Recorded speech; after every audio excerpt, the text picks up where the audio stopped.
Bienvenue dans ce cours sur les types de mesures de la version 5 de Counter. Les types de mesures constituent le système de mesure du code de bonne pratique Counter utilisé pour enregistrer et rendre compte de l'utilisation des sites web appartenant aux éditeurs. La version 5 présente de nouveaux types de mesures que nous allons détailler dans ce tutoriel. Nous vous montrerons comment les utiliser pour calculer le coût par utilisation.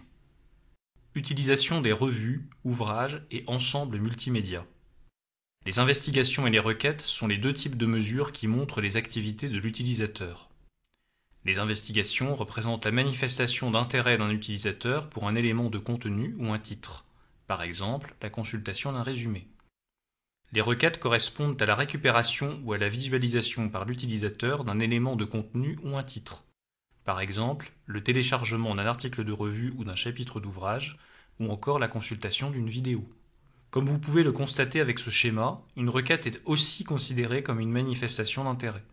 Lorsqu'un utilisateur accède à un élément de contenu, cette action sera comptabilisée à la fois comme une requête et comme une investigation. Nous allons maintenant aborder les trois différents types de requêtes. Voici leur définition.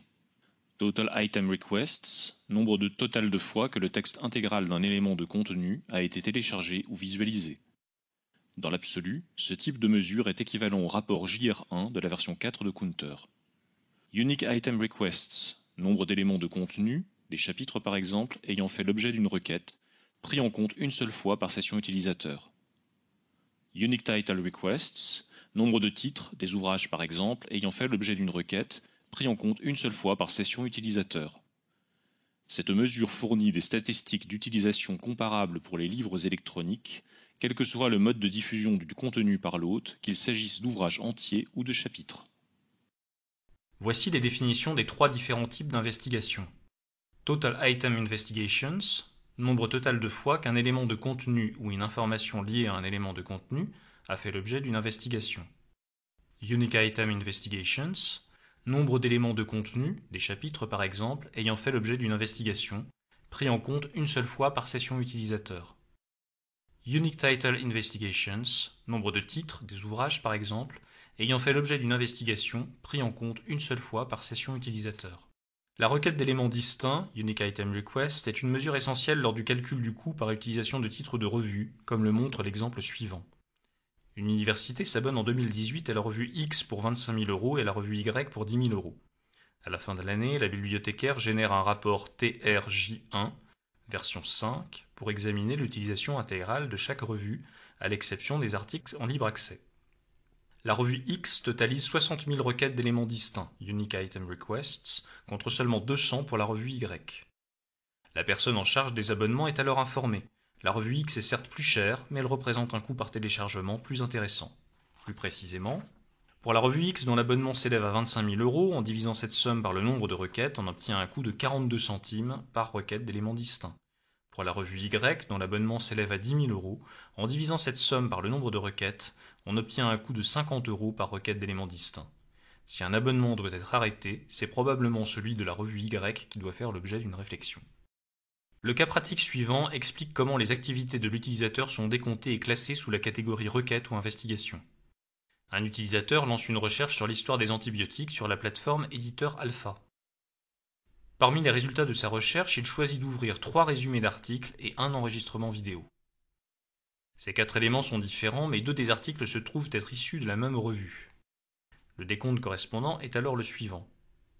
Nombre total d'investigations, Total Investigations, 4. Unique Item Investigations, 4, 3 résumés d'articles et un enregistrement vidéo.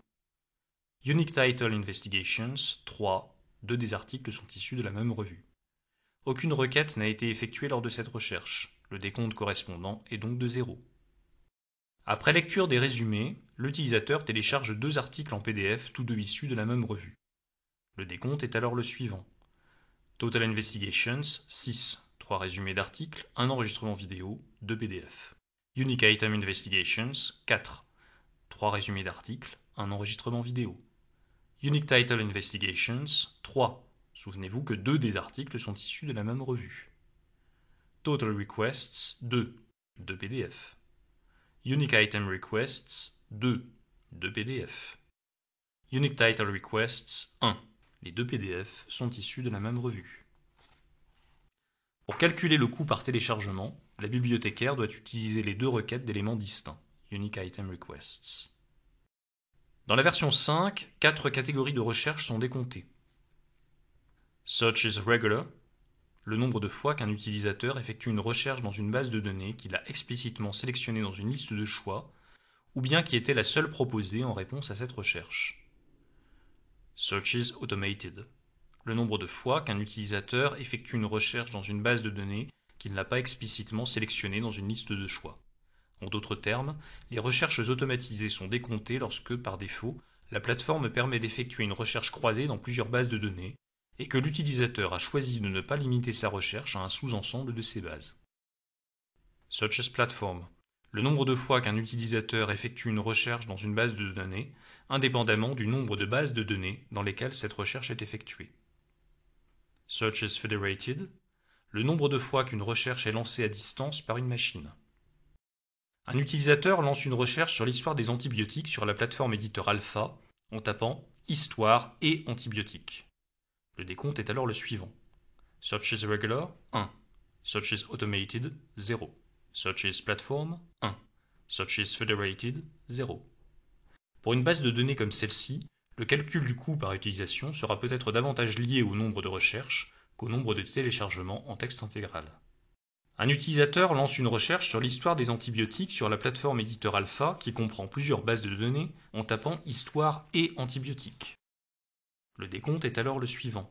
Search is regular, 0. Search is automated, 1. Search is platform, 1. Search is federated, 0. L'utilisateur sélectionne ensuite la base de données Histoire de la médecine, puis lance à nouveau sa recherche. Le décompte devient Search is regular, 1. Search is automated, 1. Search is platform, 2. Search is federated, 0. Dans une autre session, l'utilisateur fait appel à une API, une interface de programmation, pour effectuer sa recherche sur la plateforme éditeur Alpha. Il obtient alors le décompte suivant. Search is regular, 0. Search is automated, 0. Search is platform, 0. Search is federated, 1.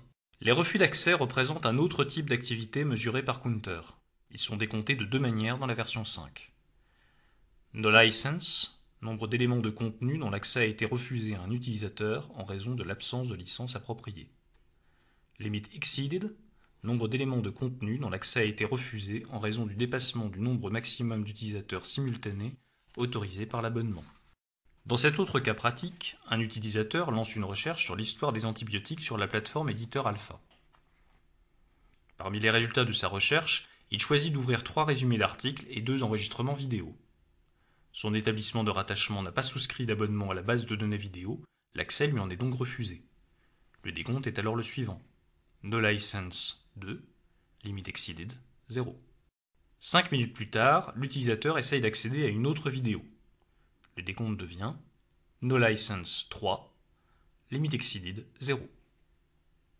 Un grand nombre d'absences de licence pourrait indiquer à la bibliothèque qu'il est temps de se renseigner sur les coûts d'abonnement à la base de données vidéo. Un utilisateur lance une recherche sur l'histoire des antibiotiques sur la plateforme éditeur Alpha. Parmi les résultats de sa recherche, il choisit d'ouvrir 3 résumés d'articles et 2 enregistrements vidéo. Son établissement de rattachement a souscrit un abonnement autorisant un nombre limité d'accès simultané à la base de données vidéo. Or, la demande de l'utilisateur intervient à un moment où cette limite est déjà atteinte. Le décompte est alors le suivant. No license 0, limit exceeded 2. Un grand nombre de limites de connexion dépassées pourrait indiquer à la bibliothécaire qu'il est temps de se renseigner sur les coûts d'augmentation de la limite d'accès à la base de données vidéo afin que davantage d'utilisateurs puissent y avoir recours simultanément. Merci de votre attention. Pour toute question au sujet de ce tutoriel, n'hésitez pas à nous contacter à compliance@counterusage.org en anglais ou à contacter en France le consortium Couperin. Nous nous ferons un plaisir de vous répondre.